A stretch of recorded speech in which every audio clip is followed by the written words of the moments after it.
Ladies and gentlemen, welcome to this special ACW Newscast edition, Newscast 42. I am Hakeem Johnson, your ACW commentator as always. Forgive my voice, it's a little bit tired and dreary a little bit. Now you're probably asking yourself, wait, this isn't Friday. Why are we getting a newscast this early? Well, first things first, we are going to have two newscasts this week. I wanted to save that as a first time thing for Animania 3 week, the first week of December this year, but certain things that I want to talk about today have kind of changed all that. So you'll still get your newscast on Friday, just we're doing a special one here today. Also, you can always ask me questions. I'm just going to put the reminder out there again. Remember to send in your questions and comments to me on the comment section below this video, or send me those questions and comments on a Facebook status as it pertains to the newscast, and I will read those questions and comments on Friday and answer your questions and shout you guys out. But make sure you guys do that before Friday morning. Make sure you guys send me all those questions and comments as soon as possible so I can group it all together and answer all your questions. So I want to remind you guys of that. Now, as far as this newscast, the reason why I wanted to do this newscast was because there were certain things that I didn't cover last week, and there were also things that kind of had my interest, let's put it that way, over the course of the weekend that I wanted to talk about to you guys. Some of you guys that follow me on Facebook, on my personal Facebook, and on the ACW Facebook page, facebook.com/animacwrestling. That's facebook.com/animacwrestling. But I talked about some of this stuff on Sunday night. So first of all, I want to talk about Sunday night and Money in the Bank 2014. Now, I'm going to give you a little bit of a precursor here, give you a little bit of a warning here. I did not watch Money in the Bank on Sunday night. Not because I didn't want to, even though the interest level for that pay-per-view with me wasn't up to par with what I wanted it to be, but I didn't watch it because I had to go to work. So I had to work on a Sunday night, so I pretty much did not watch the whole pay-per-view. But I read the results, saw a few highlights here and there, and wasn't surprised at all with most of these results. The ones I want to kind of talk about, though, were the first one, the Money in the Bank contract match. Seth Rollins winning the contract was expected. It was the right call. I don't know how much of a fan I am of Kane chokeslamming Dean Ambrose, or interfering for Seth Rollins to win the contract, because now, like I said last week, Dean Ambrose is clearly the third wheel. Dean Ambrose is clearly the person that is going to be the jobber bitch in terms of the Shield, because Rollins just turned heel and won the contract. Reigns is clearly being scheduled to be one of the top future stars of the company, so Dean Ambrose is always going to be the third wheel. And, this goes back to everybody trying to be white knighters and devil advocates, saying, oh, well, you gotta wait till the story plays out. You gotta wait to see how this all plays out. Keep in mind, these are the same people that said the same thing about the Nexus in 2010. The same people that said the same thing about the Summer of Punk in 2011. The same people that thought Brock Lesnar coming back in 2012, only for him to lose his first match in 7 years back in the WWE to John Cena at Extreme Rules 2012. Those are the same people as well. 2013, the same people that were holding, say, let's see and wait about, Ryback and his momentum, only for the likes of CM Punk and the Shield, and then John Cena after he turned heel, to completely squash that. You can even really say the same thing about Daniel Bryan now and his whole journey to the WWE World Heavyweight Championship. now being something that we have to wait and see. Granted, there were injuries and his father died in the honeymoon and all that. I get that. But they didn't. But it's not like they put him in such high regard as they made him do with Kane in his first program, right? You know, it's not like they did all that. By the way, for those that didn't know, Daniel Bryan was in the pre-show. The pre-show of Money in the Bank. If it had been Cena, if it had been Triple H, if it had been Orton, if it had been Brock Lesnar, if it had been Sheamus, they would have had their return come back at the main event. Well, not in the main event. You know what I mean, like the main pay-per-view.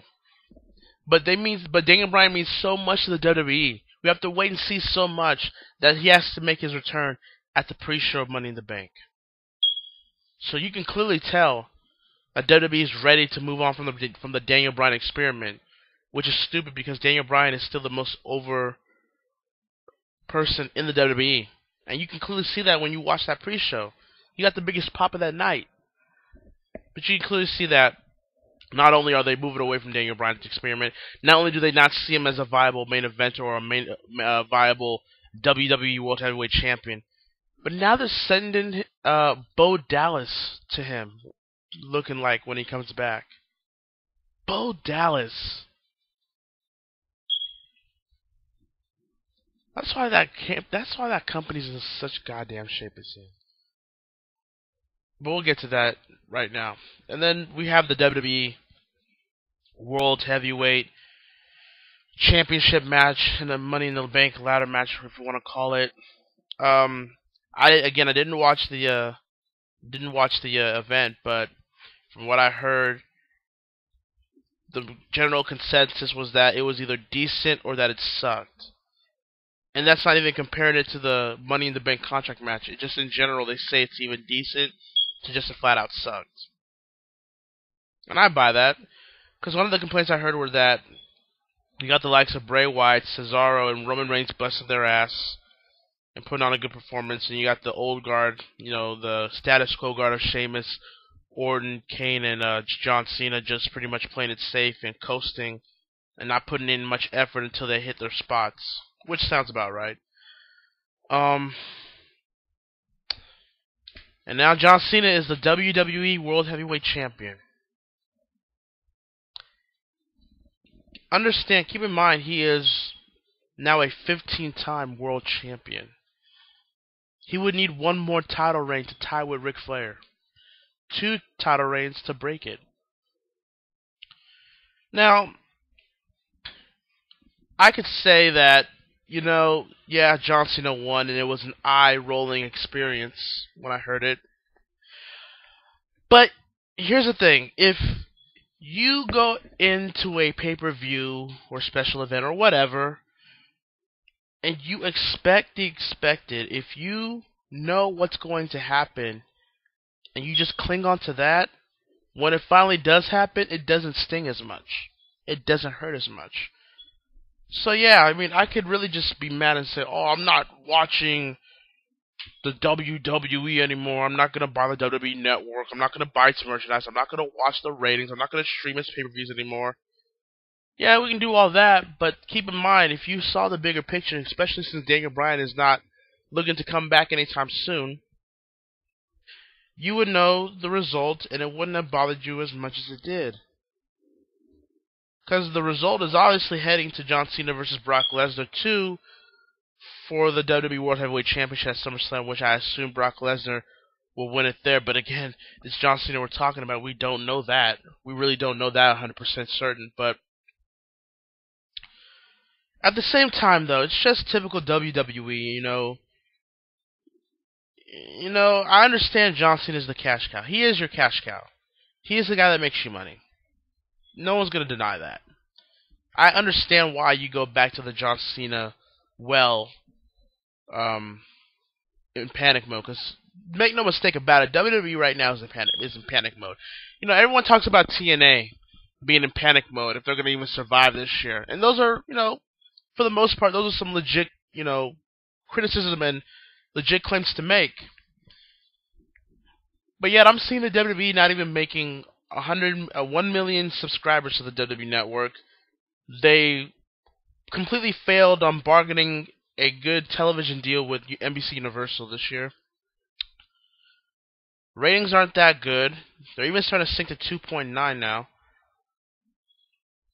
And merchandise sales, although have been on the rise, they aren't a big rise as people are making it out to be.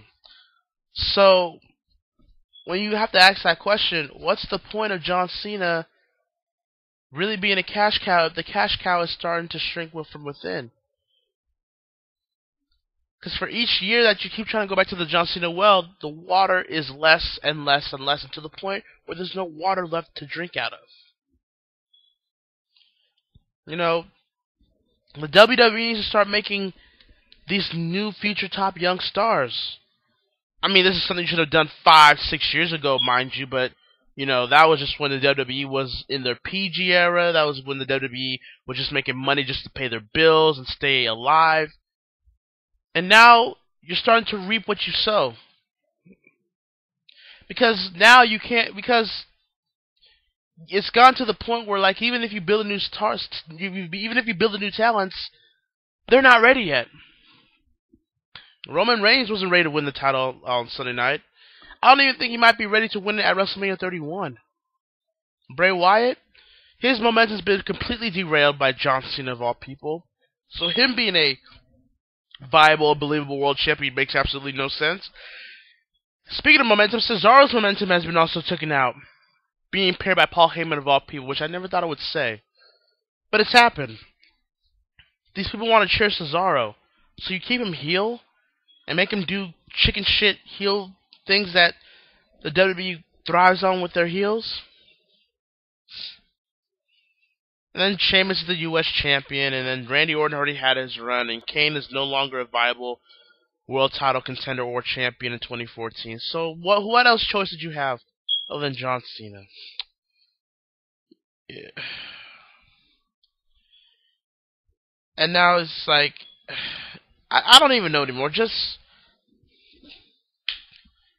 I'll be honest with you, I haven't even watched, for the most part, Raw for over a month now. I think once Daniel Bryan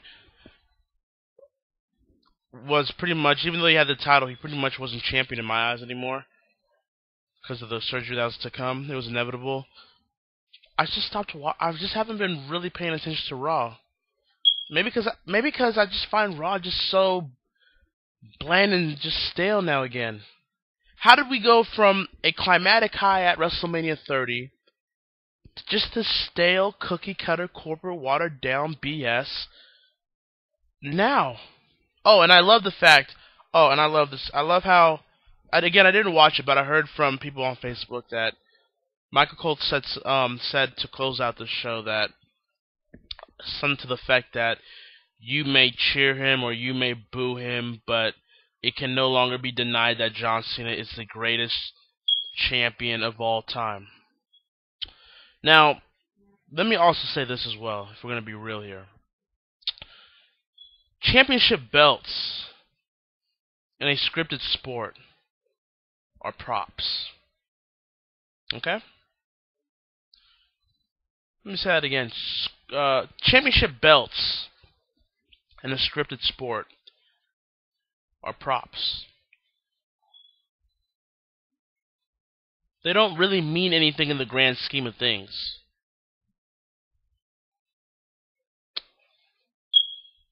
John Cena can be a 20-time world champion before his career comes to an end. And I guarantee you, to the general consensus, and some of it will be hate, but for the most part, any rational person that isn't paid off by the WWE or has to kiss their ass just to get any free content from there or just to get wrestlers to come to the shows and get interviewed, what have you. John Cena can get 20 world title reigns by the time his career is over, and I still won't put him over Flair. I'm not even a Hulk Hogan fan per se, but I wouldn't even put him over Hogan. Wouldn't put him over Savage. Wouldn't put him over Andre the Giant. Wouldn't put him over Shawn Michaels. Wouldn't put him over Stone Cold. Wouldn't put him over The Rock. Wouldn't put him over The Undertaker. I mean, John Cena is now a 15-time world champion, but how many of those reigns really mattered?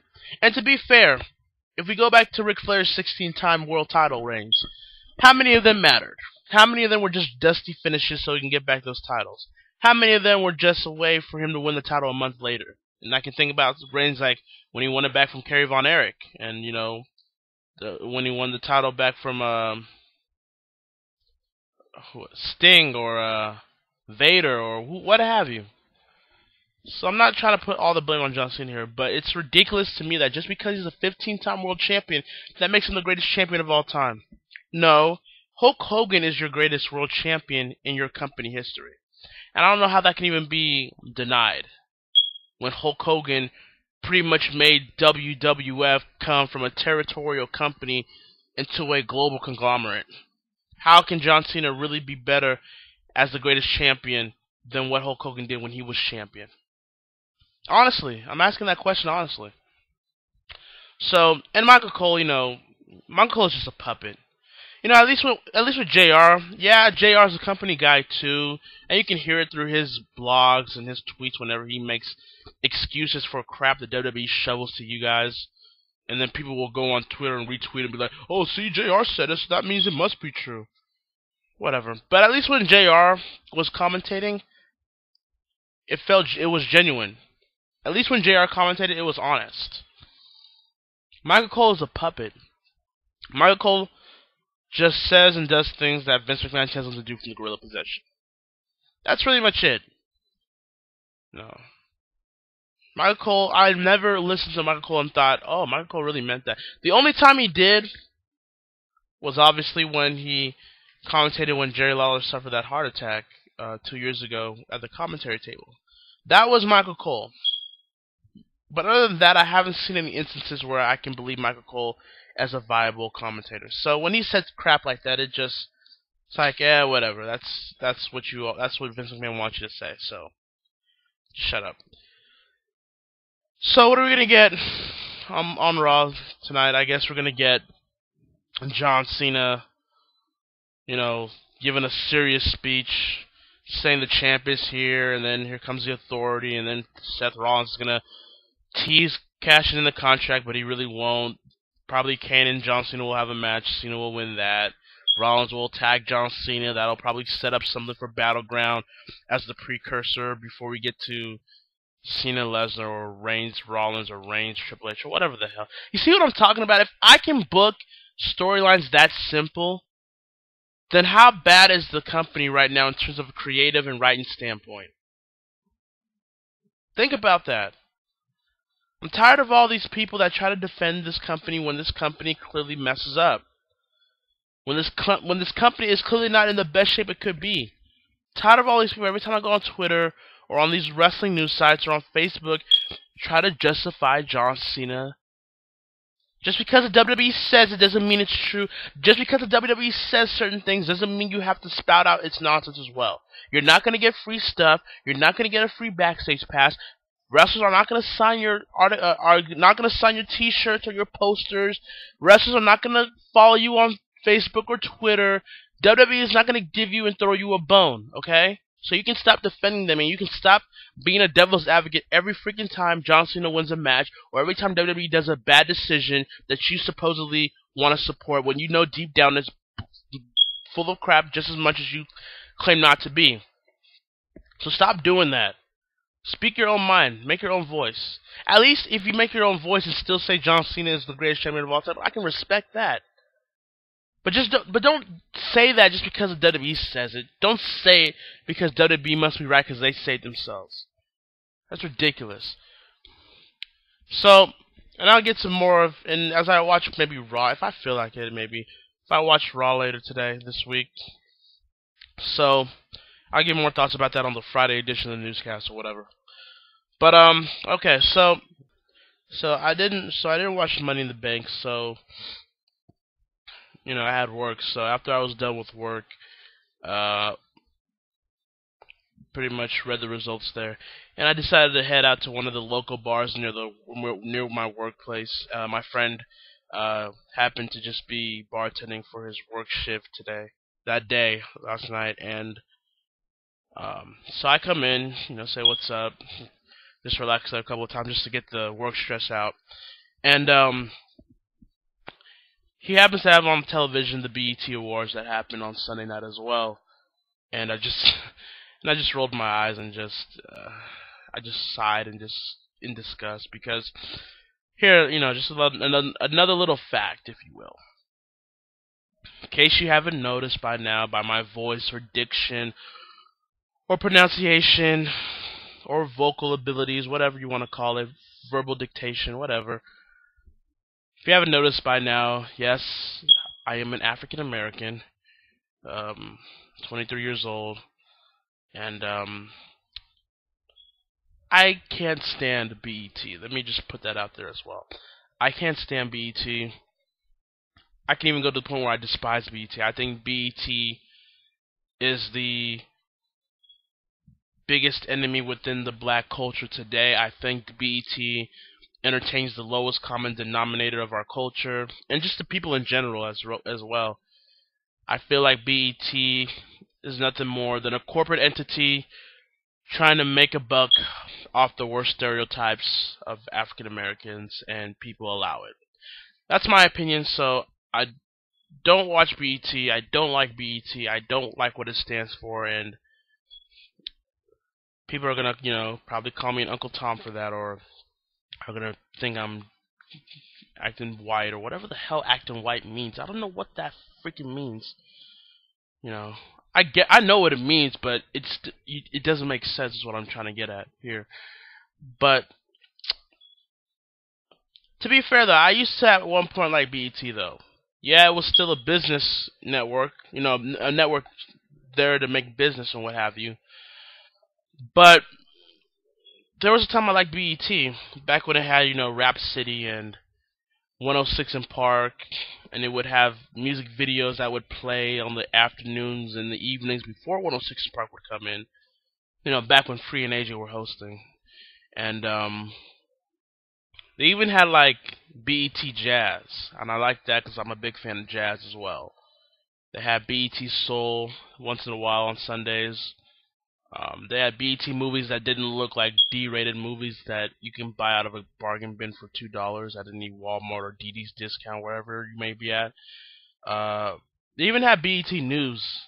They had, talking about what's going on in our culture and what we can do to make it better. BET was making money, but at least it was genuine with the content it was displaying. But now, it's solely there just to make money. I don't know how anyone can say anything different. Now, I watched the BET Awards. I had no choice, right? I had to watch the BET Awards just to support my friend. And I just was reminded why I don't watch the BET Awards, why I don't watch award shows in general, and why I just don't watch BET in general. This is the same awards that wants to devote a 10-minute segment on the civil rights movement, but the next segment we're having these bitches calling each other bitches. I mean, you know what I mean? Like Phylicia Rashad, who looks beautiful, by the way. Phylicia Rashad, the TV wife of Bill Cosby back in the Cosby Show days, still looking fine. Putting all you little girls to shame and little women to shame right now. Better get your priorities in check for that. But you have Phylicia Rashad, the epitome of beauty and beauty. There you go. Talk about the civil rights movement and how we as a people have made progress and how we still need to make a positive change towards our culture and towards the world in general. And I believe the segment after that was Nicki Minaj talking in some cryptic bullshit about how she almost died and how these bitches are jocking her style, and she's all talking all this shit that makes no sense. And then you have also this is an award show you want to represent the gospel aspect of your network. You gotta have your portion of God there because we just have to have God there. And my religious beliefs, that'll be a subject for another newscast. But anyways, you want to have these gospel and Christian segments in your show. You want all these rappers to thank God as they make their acceptance speech on the stage. And yet, I'm hearing, and then all these performances got all these dudes talking about all the things that God would supposedly oppose. Hypocrisy at its finest. I'm seeing Robin Thicke simping like I see Robin Thicke simping for his wife and shit, which was cringeworthy, and and maybe that dude loves his girl or whatever, but I'm not trying to watch no award show seeing Robin effing Thicke simp for a good 4 minutes on a piano about his wife. I just don't want to see that. I don't like Lil Wayne, so I'm not interested to see him perform. A lot of things just didn't work in the awards show. Poor production as well, poor timing. Just the winners were the obvious winners, and certain people just won just because they're the flavor of the month. Understand this, award shows are not meant to award people with the best talents. It's all a popularity contest. It's no longer a talent show, it's a popularity contest. I want every one of you to understand that. I don't watch award shows in general for that because it's all bullshit. In the grand scheme of things, it's all bullshit. Whether you win an award or not does not define your career, does not define your legacy. It may help, in some cases it may hurt. But it doesn't define your legacy, it does not define the career that you want to leave behind for other people to follow and lead forward, sorry. Case in point, the Grammys this year. Now, I like Kendrick Lamar. I think behind Lupe Fiasco and Ab-Soul, Kendrick would be my favorite rapper out there right now. Because Kendrick Lamar is a guy that, yes, this year and last year he was more mainstream as a mainstream artist. But the thing that makes Kendrick unique, however, is that he is still able to keep his music morality and integrity in check. Even when you hear these songs with Imagine Dragons and Alicia Keys for the Spider-Man movie, you can still hear that hunger. You can still hear him speaking on some real things. You can still hear him rapping as if he is the best. And there is an argument to be made that he probably is the best out there today. Because when Control happened last year, and Kendrick Lamar pretty much dropped a pipe bomb like CM Punk, and just pretty much called out the entire hip-hop industry, and told them, you better step your game up, if you don't, I'm going to crush you. I'm going to crush you and make sure you stay there for good. All these fans, all these quote-unquote music journalists, all these rappers got butthurt because Kendrick Lamar sparked a fire that wasn't there for years to come. Including the likes of Drake, and including the likes of people at BET, trying to say what Kendrick did might have been cool, but we gotta get past that. Hip hop was ultimately founded on the spirit of competition. Yeah, it was about the DJ. Yeah, it was about the MC, and yeah, it was about having fun and what regard. But it was also about the competition, the bravado. Who was the best? And if you're going to say you're the best, you better step your game up, because I'm going to challenge you. And if I lose, I'm going to come back even greater, and I'm going to beat you. That is what hip-hop was established on. And I'm tired of all these rappers and these music journalists making the argument that we can't have that anymore because that just wouldn't really make much sense. Although I want to see all these rappers now collaborate on 15 freaking songs on a DJ Khaled beat, because yeah, that's what's helping music forward. No, the F it isn't. They're only collaborating just so they can get others on other tracks so they can make business together. And to be fair, I'm not begrudging them for making money off that. I never begrudge a rapper, no matter how much I don't like them, I'm making their own money. If they're making money, that's fine. They do that. They have the right to do that. But don't sit there and try to say that you are hip-hop, but you won't embrace one of the fundamentals of hip-hop itself. Hip-hop is a culture, not a genre. That's rap. So anyway, like I was saying, Kendrick Lamar was I was watching the Grammys this year, and I don't watch the Grammys either, but I was watching to see if Kendrick Lamar's mainstream status would be verified, would be solidified. And Kendrick Lamar didn't win a single Grammy. Now, granted, Nas hasn't won a single Grammy either, which is also a crying shame of where the music industry is and hip hop is these days. But for Kendrick Lamar not to win a Grammy, and for Kendrick Lamar to lose each Grammy he was nominated for to Macklemore, said so much of what hip hop is now. I'm not a racist. Don't take it as anything such. I'm not a racist. But I just see through the bullshit. I'm just real about certain things. And I'm sorry. Although this is not Macklemore's fault, it's not him that feels that way.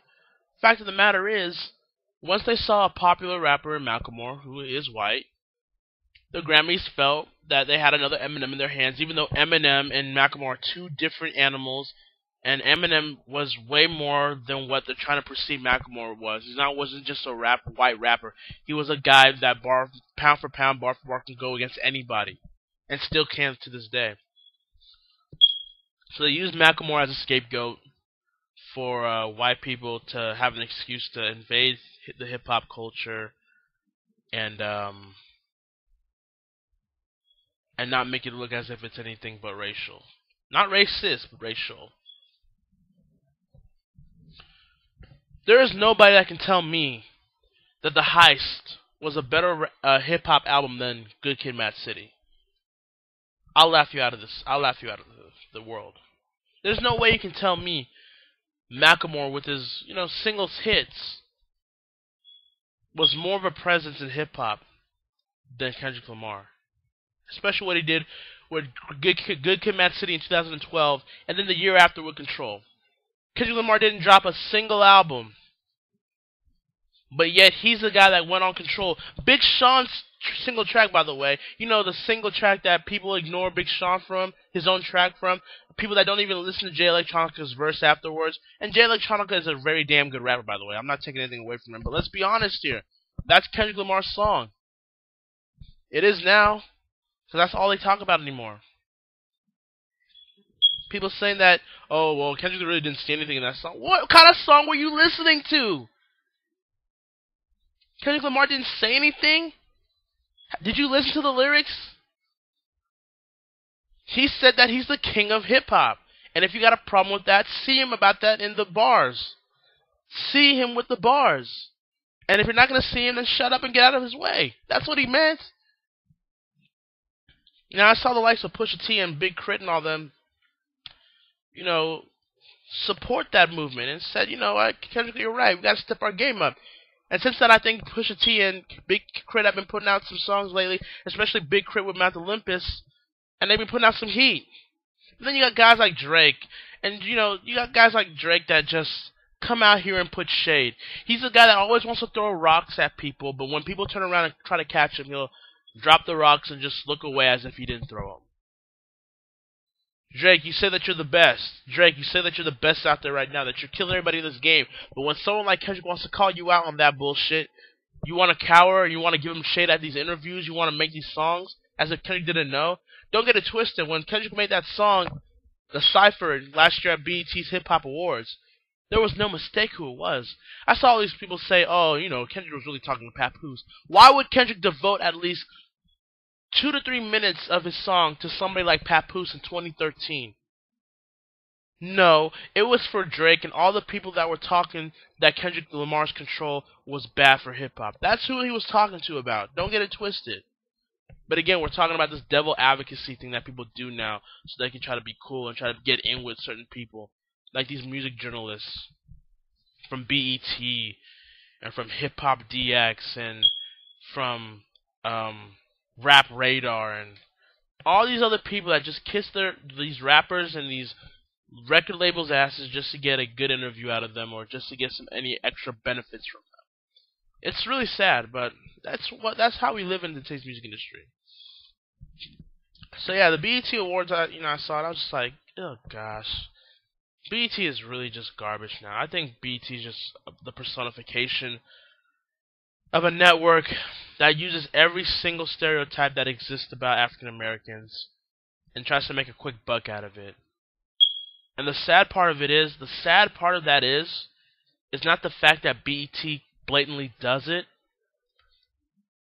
The really sad part about it is people allow it. People allow for them to be seen in that negative light. People allow for a network like BET to present them in a negative light. And that's sad. You will never see, well, maybe in this BET, you'll never see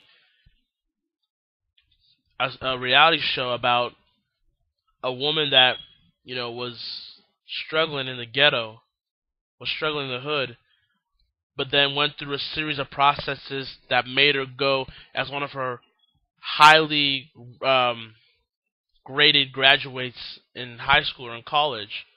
The journey from a homeless, hood-ridden girl or man going all the way to be getting high honors in high school and college. You'll never see a reality series there because of the mind of BET and a lot of people in the music industry and a lot of people in the television networks. That's just boring. People don't want to watch that.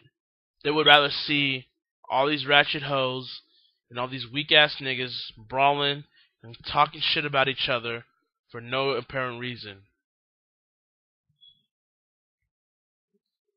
It's sad, but it's going to make ratings. That's why you see it a lot. So I just wanted to get those out the way. A little special newscast for you guys about my thoughts on WWE Money in the Bank and the BET Awards and BET in general in the music industry. Just had to get that out there. Once again, you guys can ask me questions on Friday night. You guys can ask me questions before Friday morning for this newscast on Friday. Make sure you guys send me those questions and comments as soon as possible so I can group them up and answer them all within that time. So once again, send me those questions on this video section down below on YouTube or on Facebook or wherever you may be watching this. So thank you guys for letting me vent for 30 minutes now. Thank you for letting me just do that. And just thank you for letting me listen. And if you have any conversation, if you have any other opinions that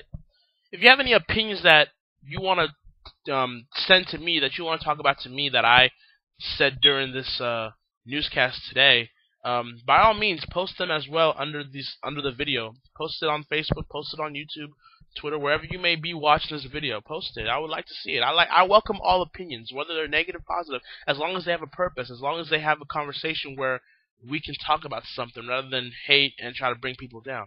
I don't mind opinions and conversation. I really don't. So if you want to send those, send them to me, and I would gladly even read them probably on Friday as well. So thank you guys for letting me do a special newscast for you guys, and I will see you guys on Friday, hopefully, for another newscast this week. Until then, this is Hakeem Johnson telling you, stay cool. Stay cool. See you guys later.